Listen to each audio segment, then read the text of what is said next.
Mi colpisce intanto che abbiano votato più o meno gli stessi siciliani dell'altra volta, siamo proprio lì, a poche migliaia di differenza. I rapporti di forza tra gli schieramenti non sono molto cambiati. Le Miciche e Musumeci insieme avevano preso più del 40%. Oggi Micari e Fava prendono più o meno quello che aveva preso Crocetta.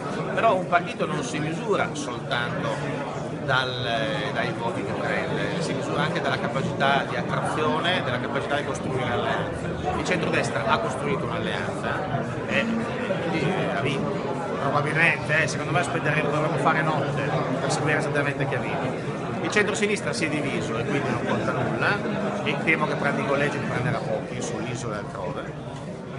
Resta da valutare questo esploare dei 5 Stelle, che probabilmente non è sufficiente per dare la vittoria al governo dell'isola, ma segnala una cosa, che gli scontenti di destra o di sinistra alla fine vanno a finire lì.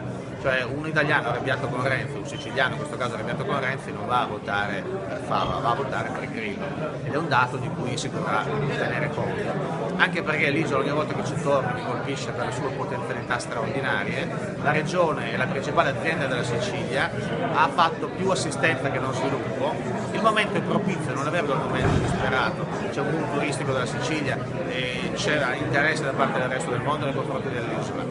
Io penso che se i siciliani vengono messi nelle condizioni di dare meglio di se stessi, se il nuovo presidente, chiunque sia, saprà liberare le energie della comunità, allora tra 5 anni magari racconteremo, non dico un'isola diversa, ma una situazione diversa.